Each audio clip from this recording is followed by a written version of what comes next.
नमस्कार, राष्ट्रबोध से मैं पवन केसवानी।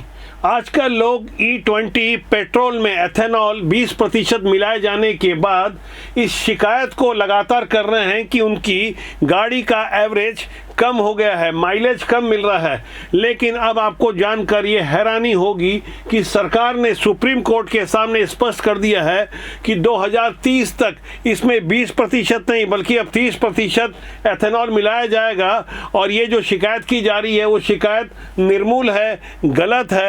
कुछ ऑटोमोबाइल कंपनी की ओर से भी ये शिकायतें प्रस्तुत की गई थी, लेकिन सरकार ने जो दलील दी है उसमें बताया गया है कि कई अन्य देश भी इस तरह का प्रयोग कर रहे हैं। इसलिए भारत अपने तय लक्ष्य से 5 साल पहले ही अपना लक्ष्य हासिल कर चुका है, जिसकी शुरुआत 1 अप्रैल 2026 से की गई थी। इससे सरकार को अभी तक 1,40,000 करोड़ रुपए की बचत हुई है। सुप्रीम कोर्ट में ये दलील भारत सरकार की ओर से अटॉर्नी जनरल ने दी है। दरअसल ये खुलासा तब हुआ जब कर्नाटक हाई कोर्ट के एक फैसले के विपरीत सुप्रीम कोर्ट ने फैसला दिया कि जिसमें कर्नाटक हाई कोर्ट ने भारत पेट्रोलियम कॉर्पोरेशन लिमिटेड को एक आदेश दिया था कि विंस distillery and sugar private limited से अधिक एथनॉल खरीदने पर विचार करे। इस आदेश पर सुप्रीम कोर्ट ने रोक लगाते हुए साफ तौर पर कहा कि यह आदेश ठीक नहीं है। यदि ऐसा किया गया तो बाकी कंपनियों के साथ ये नाइंसाफी होगी। किसी एक कंपनी से ज़्यादा माल खरीदने का आदेश नहीं दिया जा सकता। इसी की सुनवाई के दौरान कुछ अहम खुलासे हुए हैं। सरकार ने स्पष्ट किया है E20 के अलावा अब आगे कुछ और भी योजना है। अभी तो सिर्फ 20% ही एथेनॉल मिलाया जा रहा है। आगे जो जो किया जाएगा इस पर भी गौर करना चाहिए। सबसे पहले तो ये समझना होगा कि एथेनॉल फ्यूल होता क्या है। दरअसल एथेनॉल फ्यूल एक तरह का बायो फ्यूल होता है जिसे हम जैव ईंधन कह सकते हैं, जो कि फिलहाल गन्ने, मक्के और अन्य एग्रीकल्चर वेस्ट से तैयार हो रहा है। इसे पेट्रोल में मिलाकर वाहनों में इस्तेमाल किया जा रहा है। इसे लागू करने का मकसद है कच्चा तेल यानी पेट्रोल पर निर्भरता घटे और वायु प्रदूषण कम हो। फिलहाल अभी भारत में एथेनॉल इंजन के 3 मॉडल का इस्तेमाल हो रहा है। एक है E20 जिसमें 20% एथेनॉल और 80% पेट्रोल मिलाया जाता है। इसी तरह दूसरा मॉडल है फ्लेक्स फ्यूल। इसमें 85% तक एथेनॉल और 15% पेट्रोल होता है। फिलहाल इसे अभी दिल्ली और मुंबई जैसे मेट्रो सिटी में आजमाया जा रहा है। इसी तरह तीसरा मॉडल है E100 ईंधन।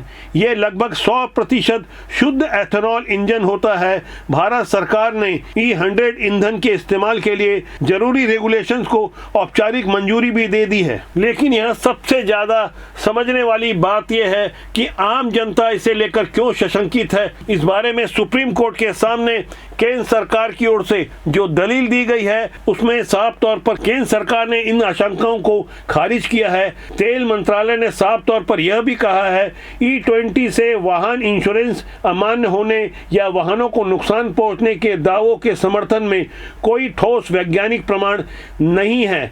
मंत्रालय के अनुसार E20 कार्यक्रम सुरक्षित, उपभोक्ताओं के हितैषी और आर्थिक रूप से लाभकारी है, इसलिए इसे आगे और मजबूती से जारी रखा जाएगा। अपने इन दावों के समर्थन में सरकार की ओर से यह बताया गया है फिलहाल जापान, ब्राज़ील और अमेरिका जैसे देश इस तरह का प्रयोग कर रहे हैं। इसलिए भारत भी ऐसे प्रयोग को सफलतापूर्वक कर रहा है, जिससे हमारे देश में प्रदूषण में भी कमी आएगी, आर्थिक रूप से भी देश को लाभ होगा और ऊर्जा सुरक्षा मजबूत होने के साथ विदेशी मुद्रा की भी भारी बचत होगी। सरकार का कहना है कि इससे आयातित कच्चे तेल की निर्भरता भी घटेगी। साथ ही साथ सरकार ने यह भी दलील दी है कि एथेनॉल युक्त पेट्रोल का इस्तेमाल करने से किसानों की भी आय बढ़ेगी। अब यह समझने वाली बात यह है कि भारत कृषि प्रधान देश है। बात जब किसानों की आती है तो यह मामला और ज़्यादा गंभीर हो जाता है।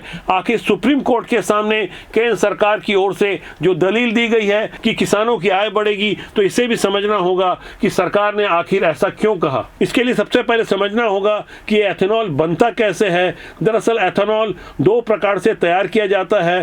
पहला प्रकार जो फिलहाल अभी इस्तेमाल में भी आ रहा है, गन्ने के वेस्टेज, चुकंदर के वेस्टेज, आलू के वेस्टेज और ज्वार के वेस्टेज, इससे फर्स्ट जनरेशन एथेनॉल तैयार होता है। इन वेस्टेज का फर्मेंटेशन होता है, उसके बाद एथेनॉल बनाया जाता है। इसके बाद सेकेंड जनरेशन एथेनॉल जब तैयार किया जाएगा तब चावल के वेस्टेज, गेहूं के वेस्टेज, भुट्टे के वेस्टेज और बांस के वेस्टेज का फर्मेंटेशन होगा, उससे एथेनॉल बनाया जाएगा। फिलहाल एथेनॉल बनाने के मामले में उत्तर प्रदेश नंबर 1 पर है।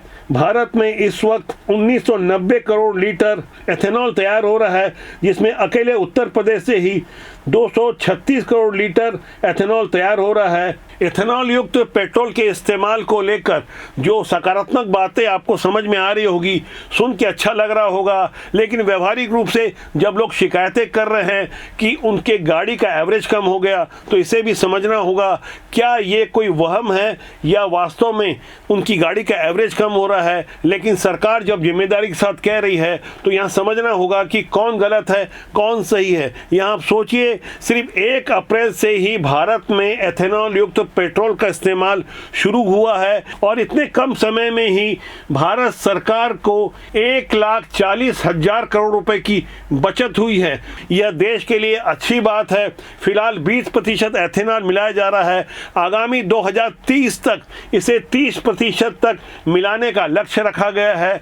अभी 20% मिलाने पर लोग जो विवाद खड़ा कर रहे हैं, सोशल मीडिया में पोस्ट डाल रहे हैं, फिलहाल उन्हें थोड़ा सब्र करना होगा, चिंतन करना होगा। जब सरकार कह रही है कोई वैज्ञानिक प्रमाण नहीं है, तो वो प्रमाण भी प्रस्तुत करना होगा, तभी आरोप जायज माने जा सकते हैं। राष्ट्रहित में हमें चिंतन करना होगा, देश के लिए क्या सही है। तो फिलहाल राष्ट्र और जनहित से जुड़ी हुई इस खबर में इतना ही।